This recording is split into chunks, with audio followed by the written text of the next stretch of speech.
Il était encore trop tôt, personne n'était couché.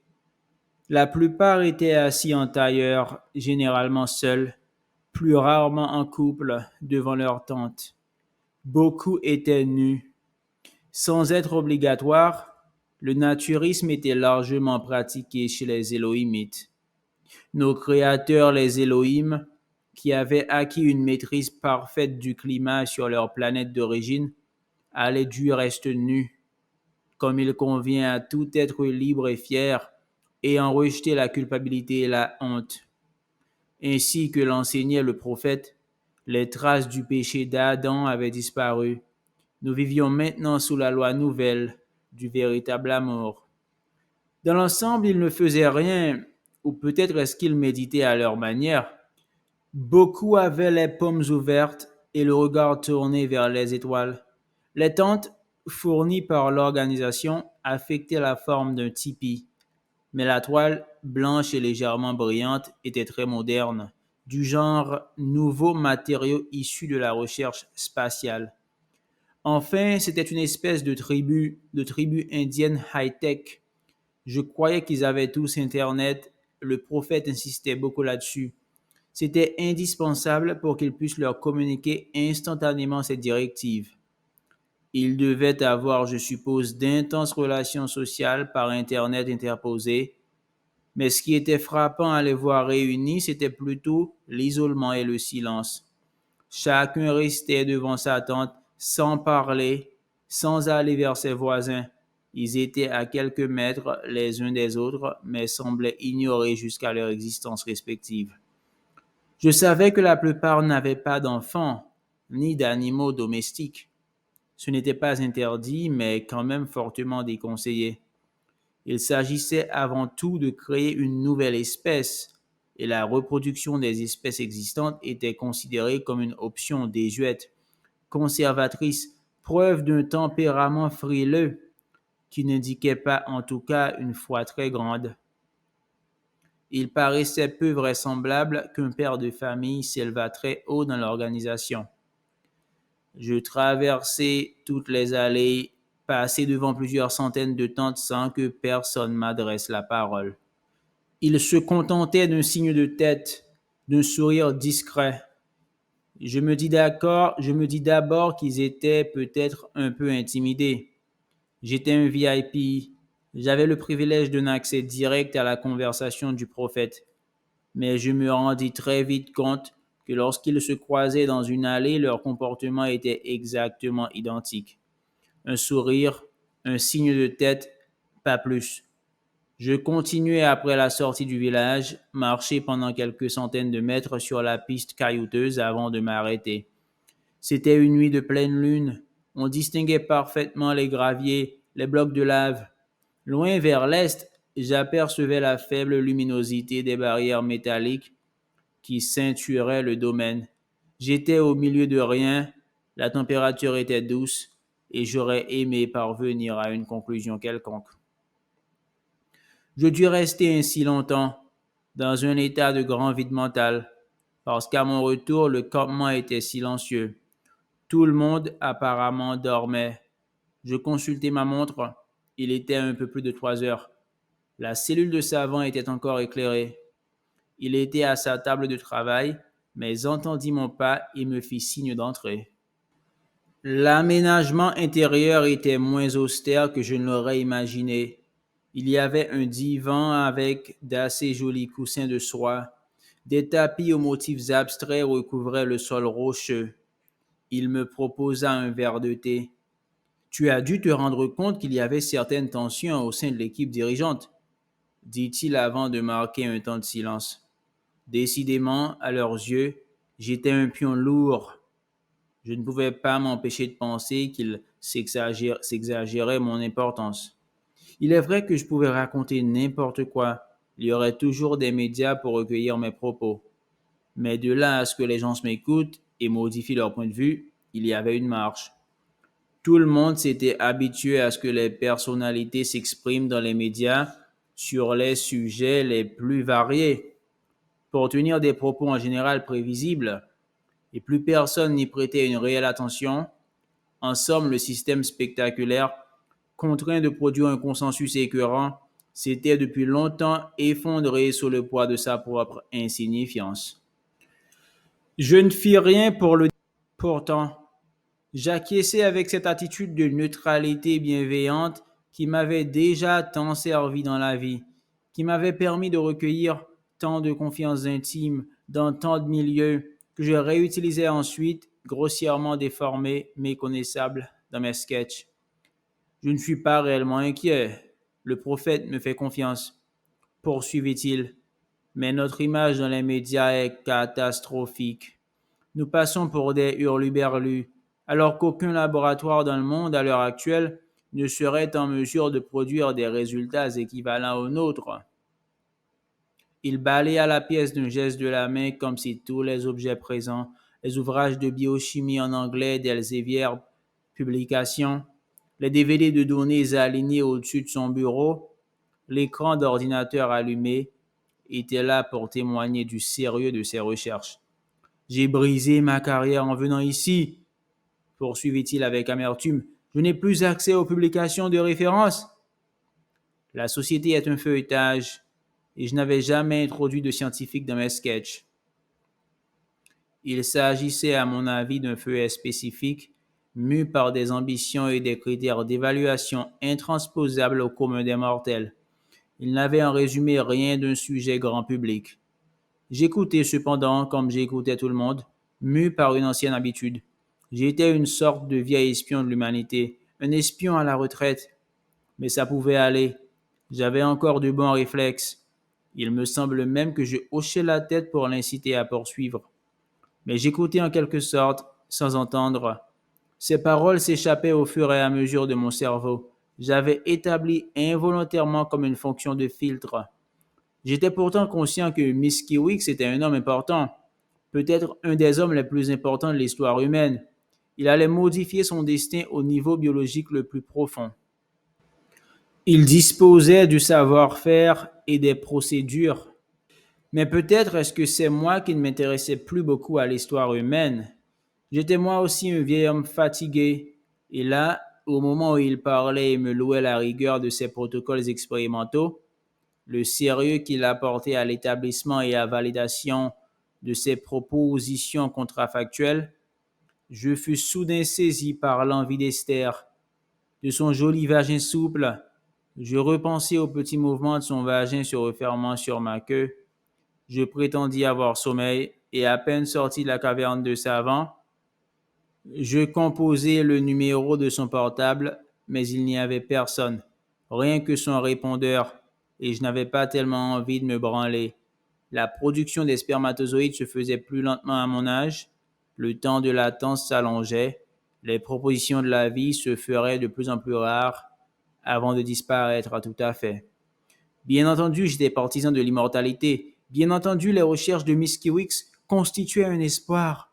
Le seul espoir, en fait, mais ce ne serait pas pour moi, ni pour personne de ma génération. À ce propos, je ne nourrissais aucune illusion. L'optimisme qu'il affichait en parlant d'un succès proche n'était d'ailleurs probablement pas un mensonge, mais une fiction nécessaire. Nécessaire non seulement aux Élohimites qui finançaient ses projets, mais surtout à lui-même. Aucun projet humain n'a pu être élaboré sans l'espoir d'un accomplissement dans un délai raisonnable, et plus précisément, dans un délai maximal constitué par la durée de vie prévisible du concepteur du projet. Jamais l'humanité n'a fonctionné dans un esprit d'équipe étendu à l'ensemble des générations. Alors que c'est pourtant ça qui se produit au bout du compte. On travaille, on meurt, et les générations futures en profitent, à moins qu'elles ne préfèrent détruire votre œuvre. Mais cette pensée n'a jamais été formulée par aucun de ceux qui se sont attachés à un projet quelconque. Ils ont préféré l'ignorer, car sinon ils auraient simplement cessé d'agir. Ils se seraient simplement couchés pour attendre la mort.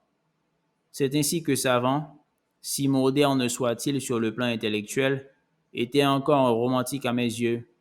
Sa vie était guidée par d'anciennes illusions, et maintenant je me demandais ce que pouvait faire Esther si son petit vagin souple se contractait sur d'autres queues. et je commençais à avoir sérieusement envie de m'arracher un ou deux organes. Heureusement, j'avais pris une dizaine de boîtes de Rohypnol. J'avais prévu large et je dormis un peu plus de 15 heures.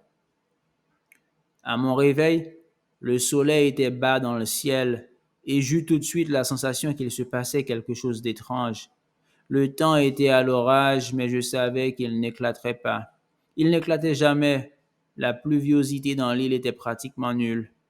Une lumière faible et jaune baignait le village des adeptes. L'ouverture de quelques tentes était faiblement agitée par le vent. Mais à part ça, le campement était désert.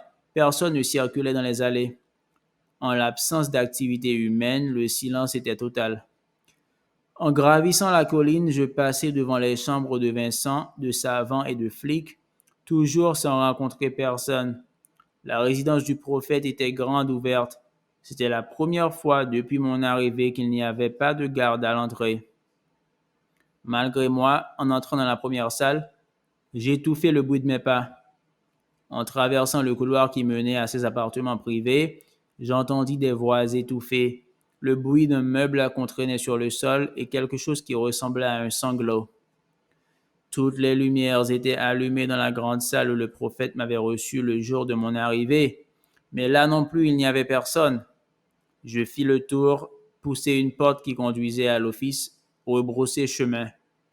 Sur le côté droit, près de la piscine, une porte ouvrait sur un couloir. Les sons de voix me paraissaient venir de cette direction. J'avançai avec précaution et au détour d'un second couloir, je tombai sur Gérard, debout dans l'encadrement de la porte donnant dans la chambre du prophète. L'humoriste était dans un triste état. Son visage était encore plus blafard que d'habitude, creusé de cernes profonds. Il donnait l'impression de n'avoir pas dormi de la nuit. Il s'est passé, il s'est passé. Sa voix était faible et tremblante, presque inaudible. Il s'est passé une chose terrible, finit-il par articuler. Flic le rejoignit et se campa devant moi, le visage furieux, me jaugeant du regard. L'humoriste émit une sorte de bêlement plaintif. Bon, au point où on en est, il n'y a qu'à le laisser entrer, grogna Flic. L'intérieur de la chambre du prophète était occupé par un immense lit rond de 3 mètres de diamètre recouvert de satin rose. Des poufs de satin rose étaient disposés çà et là dans la pièce, dont les murs étaient recouverts de miroirs sur 3 côtés. Le quatrième était constitué par une grande baie vitrée qui donnait sur la plaine caillouteuse et au-delà sur les premiers volcans, légèrement menaçants dans la lumière d'orage. La baie vitrée avait volé en éclats et le cadavre du prophète reposait au milieu du lit, nu, la gorge tranchée. Il avait perdu énormément de sang, la carotide avait été proprement sectionnée. Savant faisait nerveusement les 100 pas d'un bout à l'autre de la pièce. Vincent, assis sur un pouf, paraissait un peu absent. C'est à peine s'il leva la tête en m'entendant approcher. Une jeune fille aux longs cheveux noirs, dans laquelle je reconnus Francesca, était prostrée dans un coin de la pièce, vêtue d'une chemise de nuit blanche maculée de sang. C'est l'Italien, dit sèchement Flic.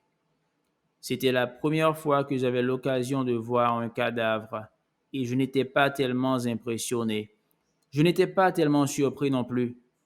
Lors du dîner de l'avant-veille où le prophète avait jeté son dévolu sur l'Italienne, j'avais eu l'impression à l'espace de quelques secondes, en voyant l'expression de son compagnon, que cette fois il allait trop loin, que ça n'allait pas se passer aussi facilement que d'habitude.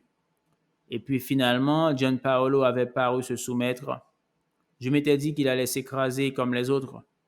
Manifestement, je m'étais trompé. Je m'approchai avec curiosité de la baie vitrée. La pente était très raide, presque à pic. On distinguait çà et là quelques prises, et la roche était bonne, pas du tout délitée ni friable. Mais c'était quand même une escalade impressionnante. Oui, commenta sombrement Flic en s'approchant de moi. Il devait en avoir gros sur le cœur. Puis il continua à arpenter la pièce en prenant soin de rester à distance de Savant, qui marchait de l'autre côté du lit. Humoriste restait figé près de la porte, ouvrant et refermant machinalement les mains. l'air totalement hagard, au bord de la panique. Je pris alors conscience pour la première fois que malgré le parti pris hédoniste et libertin affiché par la secte, aucun des proches compagnons du prophète n'avait de vie sexuelle. Dans le cas d'humoristes et de savants, c'était évident, l'un par l'incapacité et l'autre par l'absence de motivation. Flick, de son côté, était marié avec une femme de son âge, la cinquantaine bien avancée. Autant dire que ça ne devait pas être la frénésie des sens tous les jours. Et il ne profitait nullement de sa position élevée dans l'organisation pour séduire de jeunes adeptes.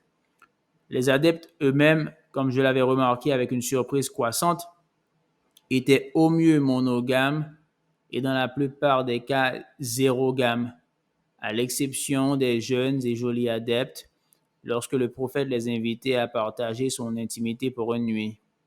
En somme, le prophète s'était comporté au sein de sa propre secte comme un mâle dominant absolu, et il avait réussi à briser toute virilité chez ses compagnons.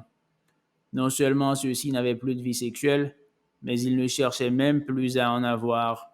Ils s'interdisaient tout comportement d'approche des femelles et avaient intégré l'idée que la sexualité était une prérogative du prophète.